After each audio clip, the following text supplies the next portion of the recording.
let's see, get to recording here, and whoop, we are live like Memorex. And you know what? Every week, like Memorex. Like Memorex. So I think I'm showing my age a little bit. Yes, ma'am. But I say it all the time, like clockwork. I'm about to find something else to say. But ladies and gentlemen, I am super duper excited that you have joined us today. Another episode of 30 Women, 30 Days in the life and times of a female entrepreneur. What goes on behind the scenes? The good, the bad, the not so rock starish, right? Some of the things that we kind of just think is easy. Some of the things we see other entrepreneurs doing, and it looks like it went off without a hitch. Well, I am here today to tell you that is not always so. So if you are a female entrepreneur, you already know that there are challenges to being a female and being an entrepreneur, being a mom, being a wife, and all those great things. And but what does it take for us to keep pushing? So I've decided to create this platform to introduce you to 30 dynamic female entrepreneurs and have them give us the real, like the real deal. And tonight I have none other than my super duper rock star attorney, Miss Nakia Gray. Nakia, thank you so much for joining us. And thank you for having me. Because I know that you're a busy lady, because I kind of, keep you busy with all my ideas that I have. So I already know. And guys, if you're like me, if you're a female entrepreneur and you got 99 ideas, you better keep your good attorney on deck. That's the truth. Ideas will get you hurt. So get you in trouble. So you might want to do that. So Nakia, Ms. Gray, can you please just tell everybody who you are? I did already say you were an attorney, but I said you were a rock star attorney. So can you just give them a little information about who you are and what you do? Yeah. So thank you so much for having me, Lyric. I am so happy to be here. I am a small business and intellectual property attorney, and I help creative entrepreneurs like Lyric and other entrepreneurs who have so many creative ideas. I help them with everything that they need to legally build and protect their business and their brand. So that's everything from setting up their business properly, getting the proper licenses, having contracts in place, and protecting the intellectual property using copyrights and trademarks. So that's in a nutshell what I do, and I love helping entrepreneurs. Let's see. There you go. Now, I didn't know anything about all the intellectual properties and all those fancy things, right? I just know that she's the guru that helps me say, Lyric, that's not going to work. And I leave out her office and, with an attitude. Mad with me, with an attitude, exactly. Mad with an attitude, because I'm used to running the show, but sometimes that ain't always accurate and the right thing to do. So I just know that she kind of keeps me in line whether I like it or not, but you need somebody like that on your team. And if you don't have one, I suggest you call her, Yes. And because when it comes to being an entrepreneur and being a woman, we feel like we can do anything, like anything. It doesn't make a difference. If we said, you know what, I think I'm going to open up a lemonade stand, but I'm going to put it on Mars. We feel like we can do that. We feel like, why not? I know how to make lemonade. I just got to figure out how to get to Mars and take all my stuff with me, and be serious. Right. And try all different things to do that, to make that happen. So you have to keep people like you around. Now, being an attorney, I'm probably sure that you have seen a whole lot of things. Had you always started out being an attorney for entrepreneurs, small business?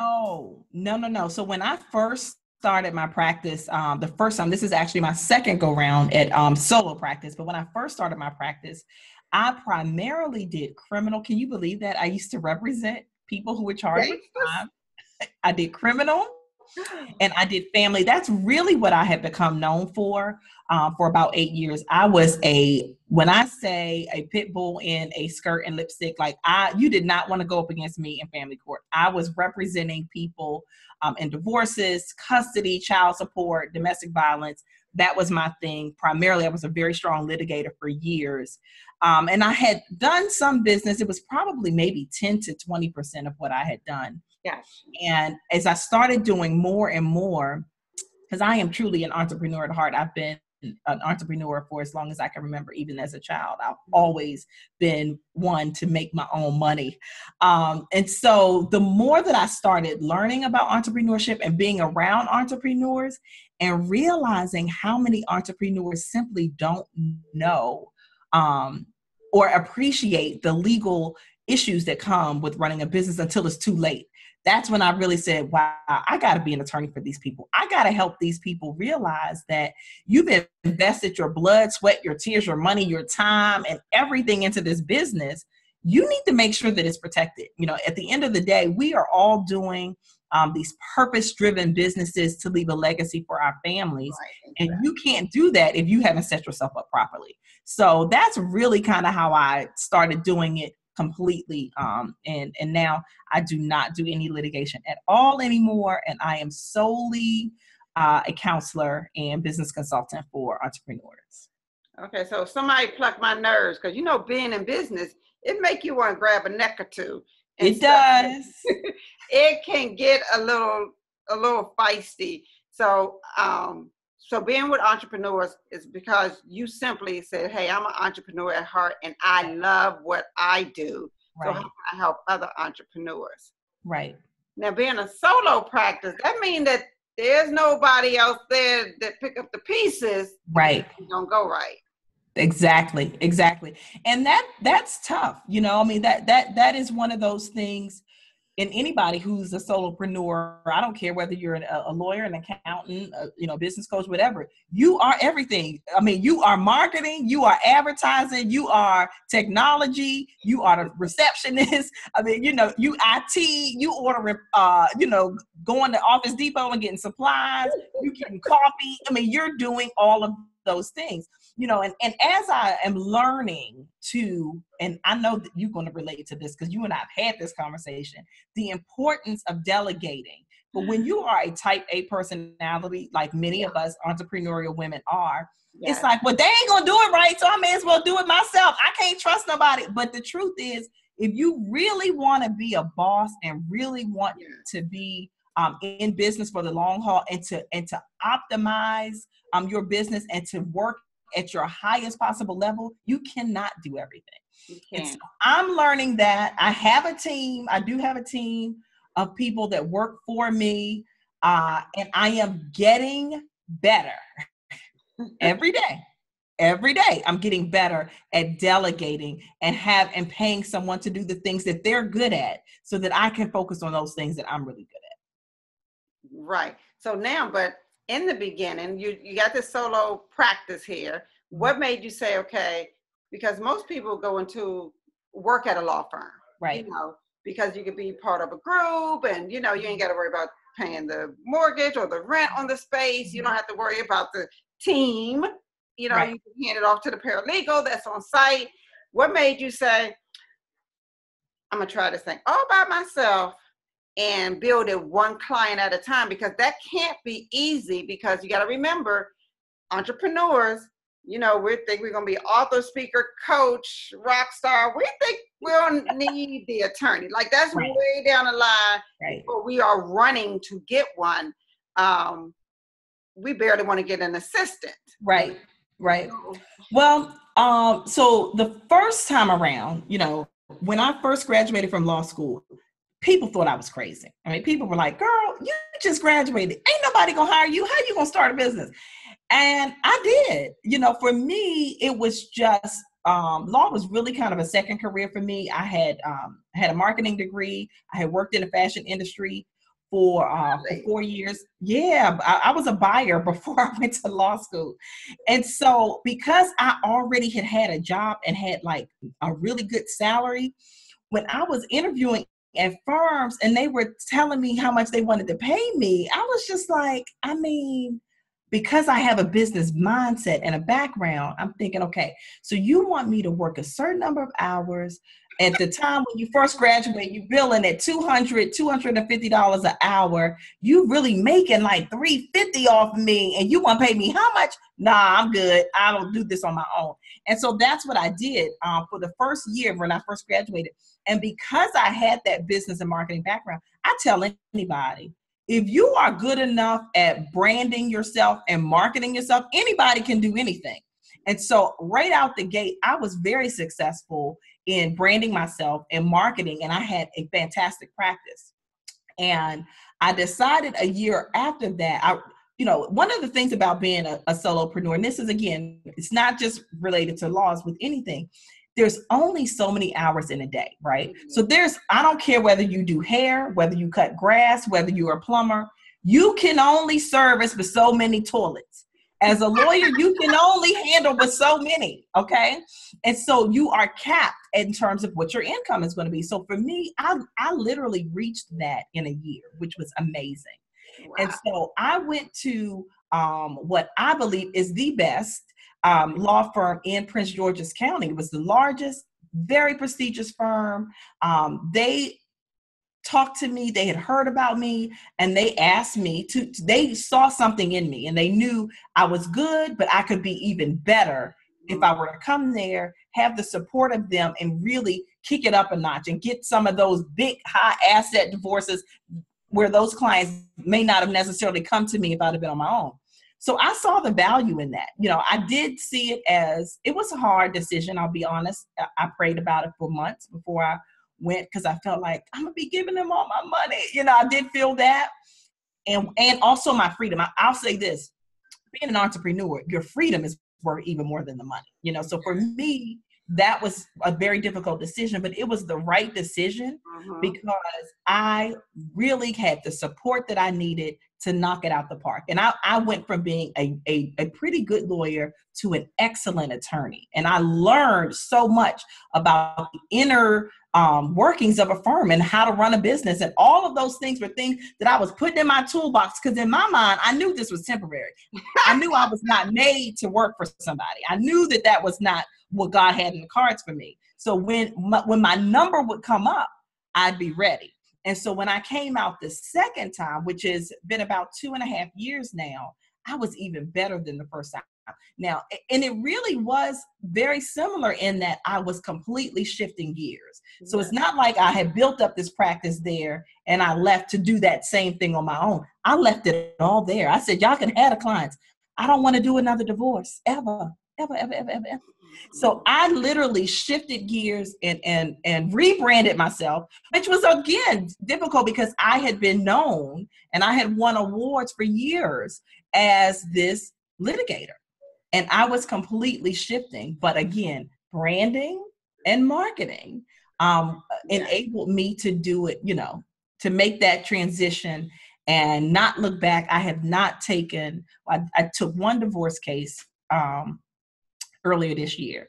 And that was because this guy begged me. It was uncontested. It was not, I had done his friend's divorce and he was like, please, please, please, please, please, I gotta have you. But other than that, I have not taken any more of those cases. That's just not where I am right now. But it was definitely a transition, and it was difficult. But every experience I treat as a learning experience. And I wouldn't trade the time that I had working for someone. What I tell people all the time is, your employer, if you haven't gone into full-time entrepreneurship yet, and you kind of have this side hustle thing going, or you're planning to leave, I will tell you what I used to tell myself. They are the first investors in my business. So with that paycheck, I was taking classes, I was reading books, I was getting myself prepared so that when I left, I literally left there on Friday, and Monday morning, I'm taking clients in my office. So you gotta look at it like that. And it is nothing wrong. I don't like when entrepreneurs shame those 9-to-5ers. If you are a 9-to-5er that hasn't made your side hustle, your side piece, your main squeeze just yet, don't worry about it. Use that. Okay? Use that and invest it. Every time I got paid, I was reinvesting in my business, in myself, so that I can, you know what, this light in here does this every time. Do you have a sensor on your light? Oh, what's wrong with this thing? There it is. I guess it thinks that I'm sitting so still that I'm not here. You have a sensor on. It's a sensor. Yes. Oh, got you. Now let me say this, Nakia. One of the things that you mentioned, and I tell people all the time, is you have to be storing up your nuts for winter. So you have to, while you're learning from these top industry people, you got to be collecting all of those pieces and sharpening your skill sets and putting a little bit over here, because you already know what the end game plan is going to be. And then when you're shifting, focus on which type of law you're going to practice in, it was the same thing with me. When I shifted, people say, well, what does she know about marketing and branding? But I had did 2 years as an intern, go first / get the coffee, go buy the lunch, and do all of that in order to be behind the scenes of the greats. Right. And I was just storing it up. So I tell people, when they call your number, are you going to be ready? Exactly. Because there's no time for OJT, okay, on the job training. There's no time for that in entrepreneurship. So you need to be ready. Now, there's certain things you're not going to know everything. Right. All of those things, you're coming across it. And I was able to see what to do, what not to do. Yeah. Am I going to be different? What am I going to do? Where am I going to do? You know, I began to see going there as a learning experience every day. That's what got me through it, because I had to go in there and think about what the end game, not looking at today, but in 6 months. Because I made the decision on August 1st of 2013. Was the day I remember. I remember like it was yesterday. I was sitting on the beach in Miami. It was the end of a conference. Well, that's a good place to be while you're thinking. It was. But you know what it was? I was with one of my really good friends, and the weather was beautiful, the scenery, everything. And I couldn't enjoy it because I was so thinking, oh God, I got to go back to work. I don't want to go back to work. I know my email's going to be crazy. And my friend, she had it. It was our last day. And she said, you know what? She told me off. When I say she ripped me a new one, stop complaining. If you don't like it, change it, make a plan, do something different. Set the date that you're going to leave. And I said, you're right. I said, June 1st, next year, I'm out of there. Now, I didn't exactly leave June 1st. I didn't leave until February of the following year. But having that date in mind, helped me to see, okay, I'm not going to be here forever. And so that was life-changing for me. That day was life-changing for me. By September, I had hired a business coach, and it was on and popping from there. You said it one more time. You hired a coach. I hired a coach. Any coaches? I hired a coach because I did not have time to be learning it on my own. I needed the quick way. I needed somebody who had already done it. Give me the blueprint. I'm coachable. Tell me what to do so that I can do. Because I don't have time. I got kids, okay, that are depending on me. And I was leaving a very comfortable 6-figure income behind. I didn't have time to be hoping and a wishing and a praying that I was going to make enough money. I didn't. So I was willing to invest in a coach. That was an investment in myself so that I could do it right the first time. Best money I ever spent. Yeah, I tell people that all the time. And I keep telling you, they right there with the attorney. We'll get one later. But it's the best piece of money. It's like going to get your degree the fast way. The fast way, exactly. Because I didn't have time to waste. So I knew that was what I needed, somebody who could tell me, do this, do this, do that. And I was like this, what'd you say I need to do? Okay, let me do that. What I need to do? Okay, let me do that. I mean, you got to be willing to do that. You're going to shave so much time off the clock by listening to someone who's been where you're trying to go. Now, don't hire any old coach now. Do your research. Because everybody that say they's a coach is ain't not a coach. They're not. And definitely, and some of them are doing on the job training, like you mentioned earlier. Exactly. And and success leaves trails. So just ask around, see who's Yep. worked with them, but Mhm. definitely find you one. And Yes, sometimes definitely you find need one. more than one, because I have a business coach, I have a media coach. I Right. have different coaches for For different different things. I things. got a sales coach. Right. There's not one coach that really knows everything and is a Exactly. master at it. So sometimes you have to have more than one, you know? I'm so glad that you said that, because at the time, the coach that I hired, she specialized in transitioning people from full-time employment to entrepreneurship, which was where I was at that time. That's exactly what I needed. I needed somebody to take me step by step from leaving my job to having a full-time business. And so there are different coaches for different things, and there's no one size fits all. It's So not. and throughout your life, you're going to need different. And I didn't hire another one for about a year, because I needed to figure out what is next for me. What is it that I needed to be coached on? So you don't want to just get anybody. You definitely want to get someone who has the answer to the problem that you have today. Exactly. All right. You're this budding entrepreneur. You stored up all your nuts and you're gaining, let me get some clients now. All of a sudden, I do this. I no longer work with families and, Right, criminals, right. things of that nature. So now I'm trying to get all this together. But wait a minute, you got children that are in sports.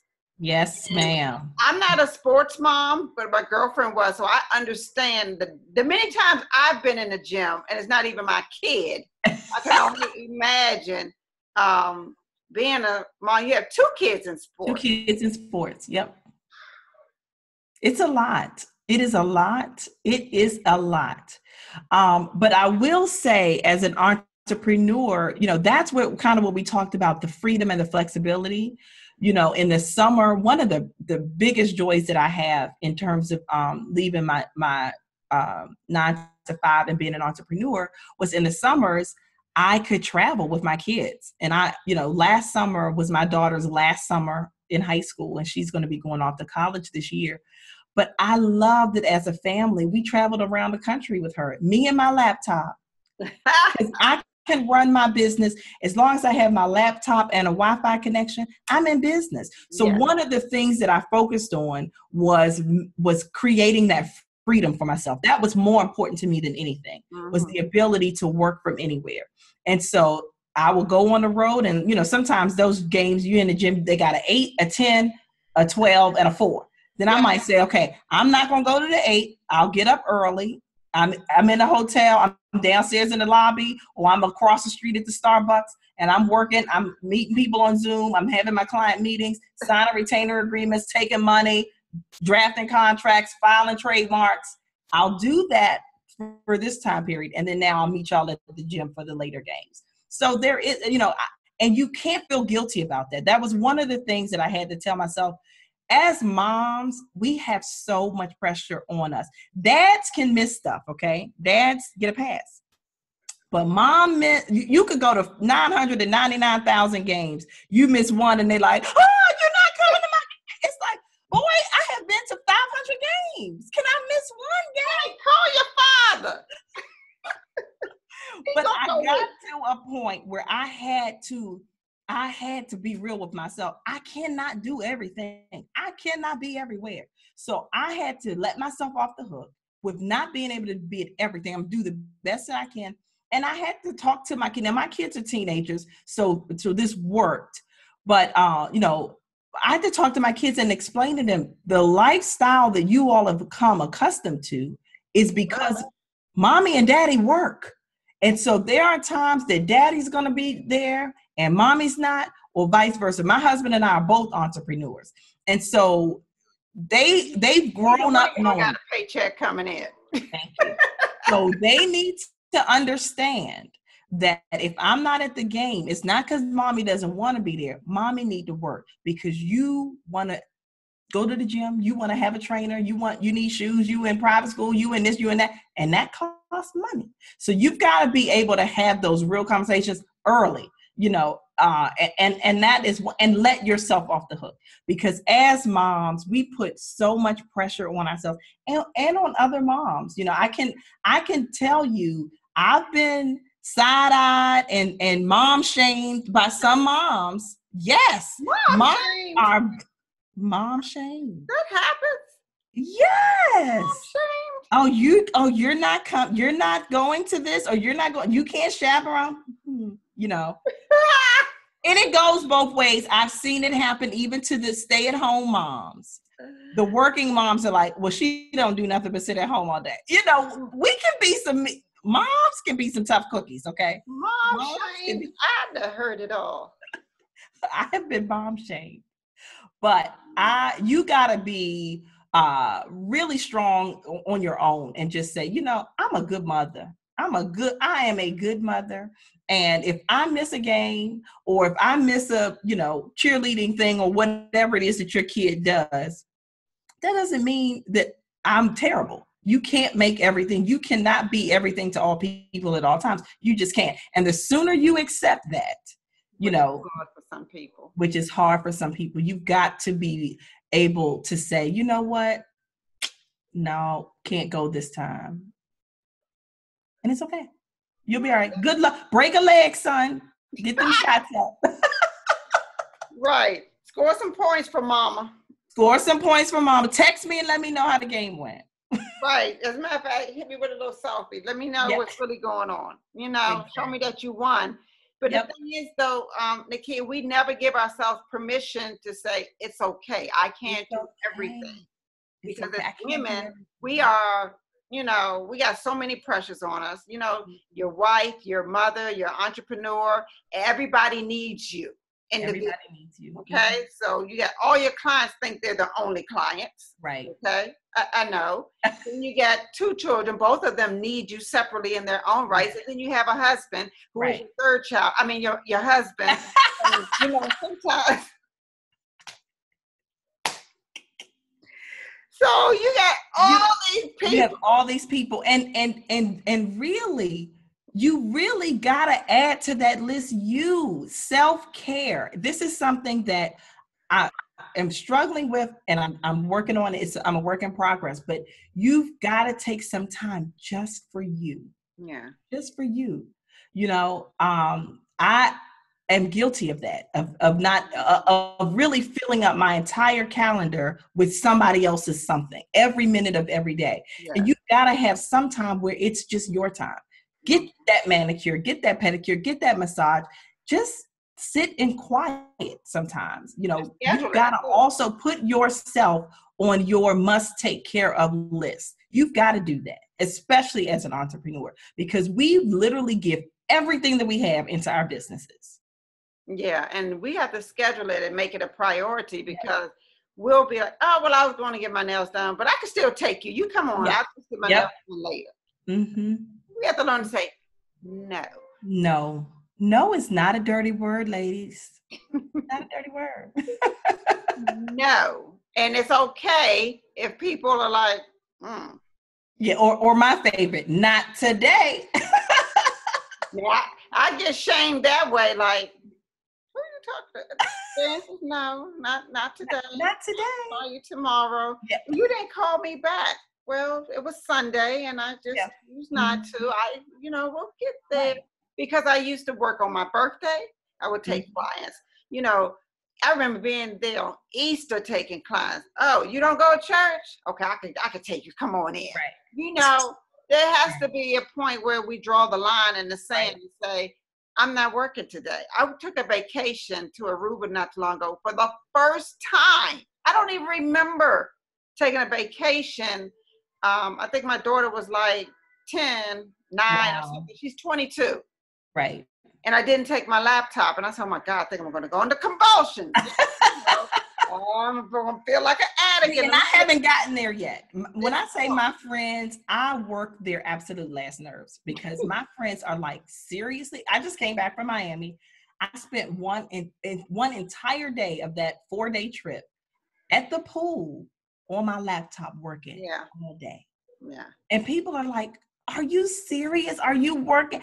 And my kids say too, Mom, please leave the laptop. So I'm not there yet. I'm not there. I'm gonna work on it. I'm gonna work on it. It wasn't easy. I will tell you that it wasn't easy. And then the Wi-Fi was wonky. So, I said, okay, well, it wouldn't have worked anyway if I bring my laptop. Like I tried, Here go this light again. So size myself up that it's a good thing I didn't bring my laptop. It wouldn't have worked anyway, right? So that's how I looked at it and said, yeah, this is how this is going to go down. It wouldn't have worked anyway. So it's mental. But right. I got back, I was like, oh. But you made it. And didn't you feel relief? I mean, the thing is that this is what we have to tell ourselves. And I'm talking to myself as I'm talking to you, Lyric, because I definitely need to be my own student right now. But you are better for everyone else when you've taken care of you first. Yeah. You are a better entrepreneur, whatever it is that you do, you are better when you have taken care of yourself first. I know that's true. And one day I'm going to put that into practice, but I know that to be true. It's hard. And then I said, this year when I was doing my quarterly goals, I said, I'm going to take a trip once a quarter, Yeah. So we're going to see how that goes in this next quarter. I have a family reunion, but I don't count that. That doesn't count. Right. It doesn't count. So, because I'm taking people with me that, we ain't on the beach with. So, I'm going to see, because I got to do something. I'm one of those girls, I don't get my nails and my pedicure done at the same visit. Me either. It takes too long. Who got time to sit there for hours? Look, get this done. Okay, good. I'll come back later for the feet. I go and get my feet done. You need manicure? No, I just want to get my feet done. My nail tech doesn't do feet, so I've got to go to 2 different places. Oh wow! And then I have a different place for my brows, different place for my lashes. But I'm getting ready to get my lashes done at the brow place, so that will combine, 2 places. Yeah, I can't sit and get 2 services, so I'm real bad. So I gotta take time out. So a massage, you mean? Now, I haven't had a massage. I can't even remember the last time. I had about 4 gift certificates that I got for my birthday in 2015 that all expired because I never eat. Now, that's absolutely ridiculous. I have not had a massage. I can't even remember the last. Now, the people that bought you the gift certificates are watching. I know. Give me another one. I promise I'll use this one. They're not giving you one after you done wasted their good government money. I'm like, I ain't giving that chick no daggone. Nah, her back gonna be hurting. She wait on me to give her one. Because she'd already wasted my good government coins, and I'm a regular worker. I needed that little money. Mm-hmm. Yeah, see what you get this birthday. I have been changed. I see the light. I see the light. Well, I haven't got to the massage place. I'm sure I probably need it, but to just sit there and just in the middle of the day like this. Right. Like, I got stuff to do. Right. So I'm working on it too. So it's just funny, but we do have to take a priority when we're taking care of family members. You're running from gym to gym. It's one thing when you got 1 kid. You got 2 kids, and you're trying to coordinate their schedule. And I know you're like, ooh, one get ready to go to college. One is getting ready to go to college. What day you leave, girl? Girl. What day you leaving? I just want to make sure you got everything you need. Right. Can you go early? They got summer session. What about I'm saying all of that, but I am totally gonna be crying when she's gone. But I do think that I will get used to. I think I'll be okay though. It's gonna be an adjustment initially, but I think I'm gonna be okay. I think I'll be that winter session or the spring break session. They got classes during that time period. It's going to be an adjustment. It's going to be an adjustment. When I started law school, my daughter was 5 and my son was 7 months old. So wait a minute. Higher. Time out. So you went to law school, which is not easy because my mother went to law school. Mm-hmm. Okay. And Passing the bar is not a joke. Not a joke at You all. trying to tell me you went to law school with 2 little babies? And a husband. Hmm. When I went to law school, little You had diaper Michael bags on was your shoulder. 7 months old. And my Kia was 5. She was in kindergarten. And when I went to law school, he went to daycare. And yeah. This has been my life. I mean, yeah. And so when I graduated, little Michael was 3, my kid was 8. And so when I graduated from law school and I went to work to study for the bar, he went to like big boy school. And it was something. It was something studying for the bar that summer. And for me, it was like, there is no other option but to do this. I'm not doing this but one time. I mean, it was the biggest sacrifice. I will say I was the most disciplined that I've ever been in my whole entire life doing that studying for that bar, because it was like do or die. I have got to pass it this one time. It is not anything that you want to do more than one time. So yeah, it is. Yeah, but okay, wait a minute. I didn't know that. I'm thinking, you went to college, came out of college. No. Remember, I told you it was a second career for me. So I had already worked. I left a career and then so I was considered like a non-traditional student. I went to Howard. You know? So I went to a school that was a full-time day program, which most working people couldn't do that. So most of the students in my law school were right out of college. Yeah. So they hadn't even paid taxes yet. I mean, they hadn't had regular jobs.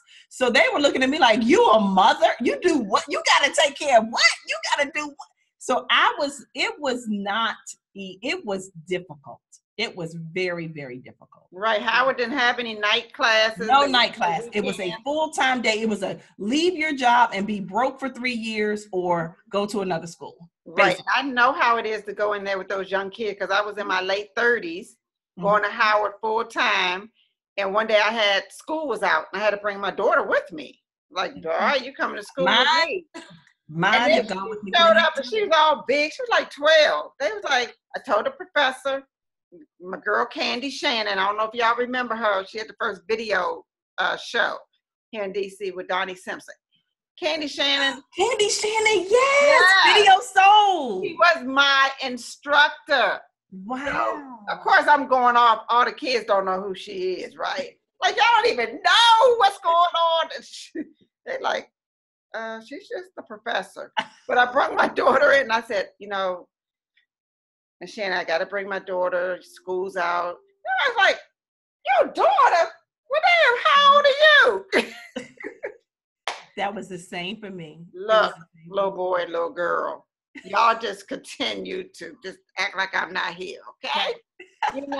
And so I understand how it is, but she was a little older. I ain't had no diaper bag on my neck, strapped around me with Pampers in it. And then you had 2 that are really little. Mm-hmm. And you ain't had no job. And no job. Exactly. No job. Girl. Nakia? Won't he do it? Won't he do it? Won't he do it? Won't he do it? I'm about to jump up and shout just on that alone. You taking me back. And Howard ain't easy. It's not cheap. Look. That's why I yell HU every time I hear somebody. I mean, in church, somebody said it in church one day. I'm out there yelling HU. I worked hard for that. Yeah. So I get it, but I did not know that you did that with 2 little people hanging on to your skirt like this, pulling, mommy, mommy, mommy. I did. Hey, girl. And then you passed the bar the first time. I passed the bar the first time. So you're real smart, aren't you? Then I was crazy enough to go back to school and get a master's. I went to American I graduated from American University in 2013. Really because the marketing industry had changed so much from when I was in undergrad. And I knew that I was moving towards this new career, the internet, being online, branding, marketing. I didn't know those things. When I went to college, like the internet was brand new. You had to plug up a phone and put a CD in your thing to get the internet. We didn't have email. There was no Facebook. So I really wanted to brush up on those skills. And so I went back to school. I got a master's from American. It was a 2-year program. I have a master's in strategic communication where I learned so much about branding and messaging and marketing and public relations and all of these things. So I went back to school and did it again. The kids were bigger at that point, and it was a Saturday program. So it was every Saturday for 2 years from 9 to 5.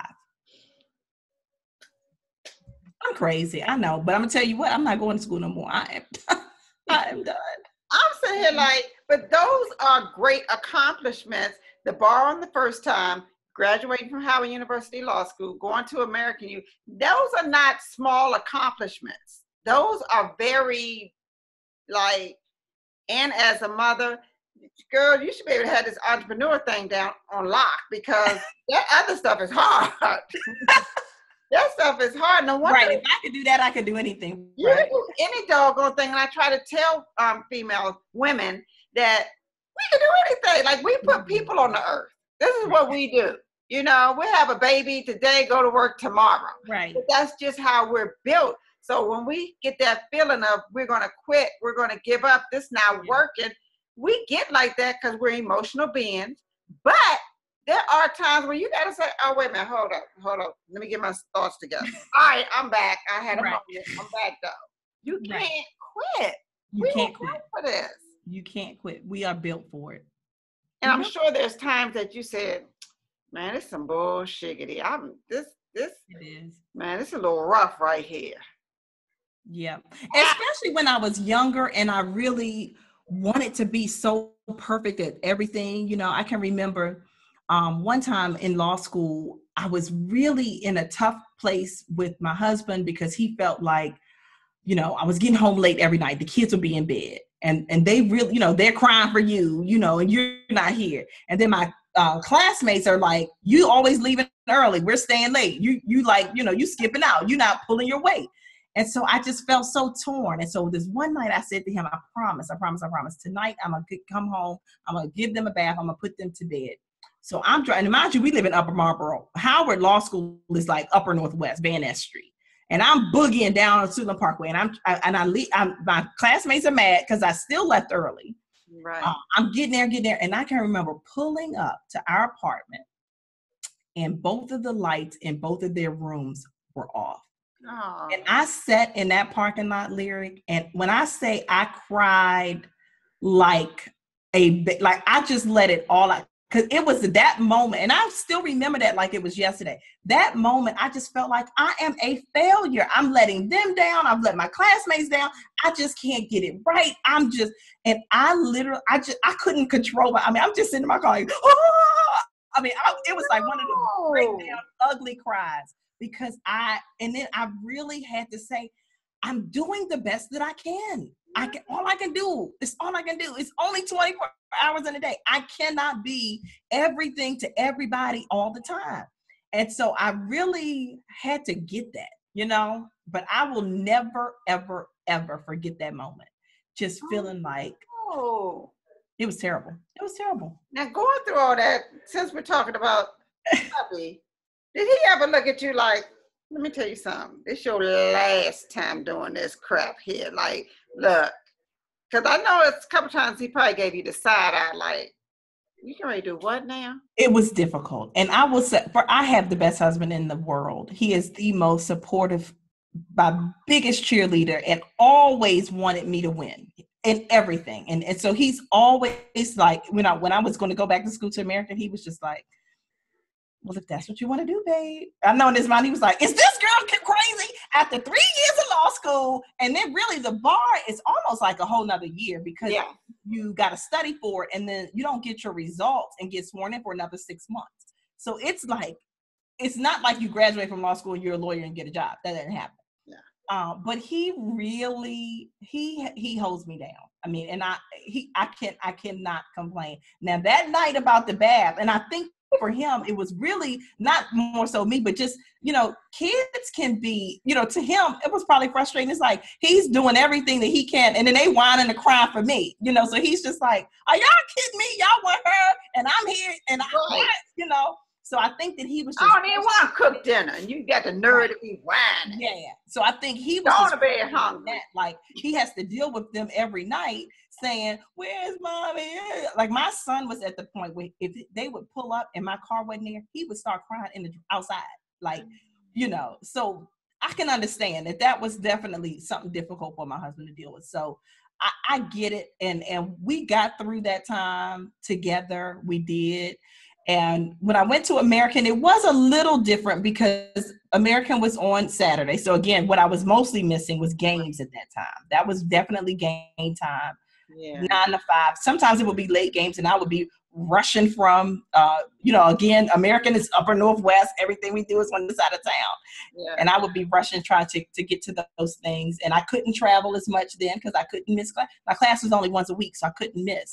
And I remember one time we did travel and I had to leave the night before championship game. We were in Orlando. And I cried. I was sitting on the plane as the plane was taking off. And I was just like, because I had to leave. Everybody was all excited. The boys had made it to the championship, which was going to be the next day, which was Saturday. And I had to fly back on, Friday night. But it was all worth it. I mean, I think all of that played into the lifestyle that I have now. And I think that my kids would be happy about that, They live a pretty good life. Wow. And the thing is, when they get older, they look back and they remember, because I do the same thing with my mom. I was like, dang. Because my mom quit her good government job at NASA with 3 kids to go to law school. I was like, what the heck you doing? And then she worked at the local Popeyes fast food restaurant in the hood. Where we lived at. Your mama work at Popeye? Mom, what you doing, boo? What are you doing? But she graduated law school, became a magistrate. And I mean, I look back on it, I'm like, yeah, you did that with 3 kids and a single parent. So looking back, and they'll look back too and say, oh yeah, my mom gangster. Right. My mom, yeah, she did that because they don't recognize it when they're in it. Right. When they look back, they be like, oh yeah, we did eat kind of good when I was some of these kids don't even know the struggle. Right. We work so hard to make sure that they don't. That they don't. Exactly. Oh my gosh. Who knew? This is so interesting. I've learned so much about my attorney. Sometimes I do these interviews and I know the people, right? Right. But then we hear stuff. I'm like, really? What? What? You had little babies? So I'm like, and tell me more. We on Oprah's couch and they're like, so say what now? Tell me more. That's how, so it's just so interesting when I do these interviews. I'm always surprised at what my guests go through to be great, what they go through to show up like a rock star. Sometimes we just be like, oh, she's an attorney. We know she went to law school. That's a given because she's an attorney. But I don't mean it was easy. Right. And it's just not something that you talk about. I say to people all the time, people say, oh, I just think that's just so great. Look at you. You've got your own practice. You left your firm. Oh my goodness. Life is just so great for you.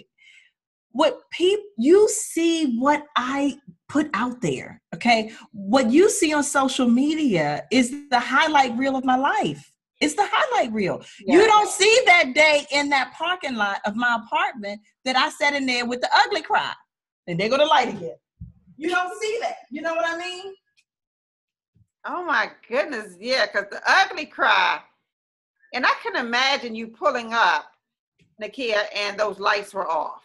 Pulling up and the lights were off. I mean, and especially because I was literally could have got a ticket. Like I have the pedal to the metal. I gotta get home. And I left already in an argument with my classmates who were like, couldn't believe I was leaving. Because for them, their whole life revolved around law school. They were just in DC to go to school. They lived by the school their whole life. You know, for them, law school was their life. And for me, law school was a part of a bigger life that I had. So that night, I have never publicly told that. This is the first time I've ever publicly told that story. So when I say to people, what you see on social media is my highlight reel, you don't know that story. You don't know what it took for me to be there. You don't know all of those things. So what you see is, oh, she's doing so great now. But there was and I say that that's not just unique to me. That's anybody. It is. You can look on social media and people, we can think people have it all together. We do. But what we don't know is their story and what they went through to get to that point. And sometimes they're still going through. Still chucking along, girl. Still. Yes. So I totally understand. Well, Nakia, we are coming up on our hour, and I always ask all of my guests this one question. Uh-oh. There's no boundaries. There's no, it will not work. There's no money needed. If you were not an attorney helping people win, what would you be doing? And there's no, it wouldn't work. Hair. Really? I am like a beautician trapped in a lawyer's body. I love hair and makeup and the beauty. I love it. I would totally be, that's what I would be. I used to do roller wraps back in college. I told you I was always an entrepreneur. $20. Oh my God. I would totally do that. And it's not, let me tell you guys something. It's funny when you think you know people, then you hear something, you be like, oh. And I come from that industry, 30 years in the beauty industry. So when I hear that, I'm like, do you want to be a hairdresser too? You know why? Because there is nothing more, and I don't even do hair, but I hang out in salons all the time, and I have lots of beauty professional clients because I'm just drawn to the industry. Nothing is more rewarding than the transformation of a woman that comes in with her hair all over her head or whatever, and that shoulders back, chest out, look at me, I'm slaying, confidence that she gets when her hair is done. So if for me, if I knew that if there was anything that I did, I would want to experience that and to give that to women every day. I would totally want to do that. Nakia, don't let me look up one day and I see Girl, you. I might go to beauty school. You know, I love to go to school. I came into the salon, get my hair done. I'll be like, is that Nakia back there shampooing? Is that Kearney back there shampoo? Excuse me. Look, I'll be like, girl, while you under the dryer, let me bust out this contract for you. Oh my God, why am I so tickled by that? Definitely hair. That's what I would do. Oh my God, why am I so tickled? This is interesting, finding out more about people, and it's such a good thing. Boy, I tell you, I really, really, really love what I do. And tonight, Nakia, you have really showed other female entrepreneurs, or those that want to be entrepreneurs, or those that are going through school so that they can be greater, and their moms too, that it can be done. You did it later in life. You did it with babies. You did it with more than one baby. And you got a man like, look, these damn kids getting on my nerves. And you still, you still conquer through. Like, it's okay. Right. It's okay. You too can win. You too can win. Exactly. When you guys show up and you are so authentic, it helps so many people. And sometimes I get stuff out of it. I'm like, well, dang, come on. Who knew? And then sometimes I check myself like, dang, maybe I'm not doing enough. Maybe that day that I didn't feel like being a rock star, I need to get myself together, because I had those moments as well. Right. But then you hear somebody else's story and you be like, oh, all right, let me pull it back together. Let me move on. But there's so many people that are watching now online that are commenting like, oh my God, I needed to hear that. Oh, good. And there's times, Nakia, honestly, when I'll be like, oh my God, I got to go online. I got to get my hair right. I got to put on some lipstick. I'm tired because I got, I'm an entrepreneur too, and I got other projects going on. But the moment I come on, the moment the camera hits, action, and I hear these authentic stories, and then I see the responses from the women, it makes it all worth it. And I just keep showing up week after week because there's other people that need to hear your story. Exactly. And that's always, the way that I think about it. It's never about me. It's so much bigger than me. There will be somebody that will hear this that might be sitting in the parking lot crying like me, doing the ugly cry that time, feeling like they are just, not going to make it. This will give them hope that they too. I mean, that was probably at least 15 years ago. Probably about 2000, probably 2003 or 2004. So what's that, 14 years ago? Wow. I mean, amazing. Well, ladies and gents, because we have gents that watch too. I see the stats. I pay attention. Because that's what I do. I check the numbers. Right. Don't you love those Facebook views, video views? I check, and I'm super duper excited. That's why I started this movement. Life and Times of a Female Entrepreneur. You can go over to our page, Life and Times of a Female Entrepreneur on Facebook. Like the page, join the community, introduce yourself, say who you are, what do you do, post your link so people know how to get in contact with you, and also where are you from, what part of the country do you reside in. You might have people right in your neighborhood that need the product or service that you have. Yes. Okay, so going network over people. Yes, network, exactly. But if you want to network with Attorney Nakia Gray, right? She has some legal audit checklists, and you might want to get that. Now, usually, guys, I have it on the lifeandtimes360.com site. That's the Life and Times with an S 360.com site. We had a little technical difficulty, but we're still going to make sure that you get it. So you can go on over to www.Nakia, Nakia, Gray, GRAY.com/legal checklist. Yes. And I suggest that you stay in contact with her because she got another one called Top 10 Legal Tips Every Entrepreneur Should Know. Yes. And that's the one. That's hot off the presses, people. Hot off the press. That's hot off the presses.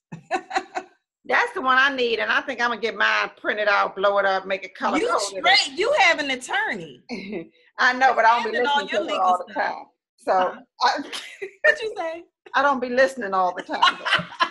So I need a reminder because sometimes I be mad. I come out the office mad, like I'm a rock star. I do the heck I want to do. If I want to trademark this, I trademark it. That's mine. I don't care what you say, Nakia. I want to trademark it. So I need to have mine posted up like as reminders. You can't do that, and you can't do that. Did you get this done? Did you get that done? So I already know, and I'm not the only one. So you guys go over to Nakia Gray, and that's Gray, GRAY.com/legal checklist. Okay, Stay connected. If you don't have an attorney, you better get one. You better call her. Yes. Okay, because you want to make sure that you have great people on your team. Your team, when we talk about team, we talk about the graphics person. We talk about the person that do our landing pages and things of that nature. But honey, if all of that gets shut down and you ain't got no attorney, those pieces are irrelevant. Yes. Okay? So I appreciate you guys showing up, going over to Life and Times of a Female Entrepreneur on Facebook. Like our page.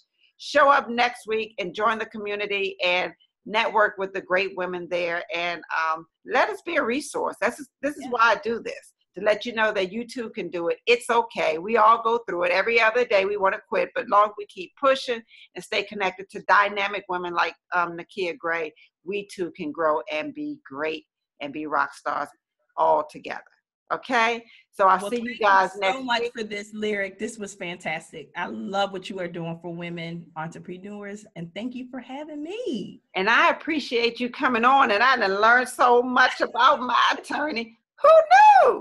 Who knew? Who knew? And I appreciate you giving us the opportunity and giving us a little insight on what it took for you to be great. Thank you.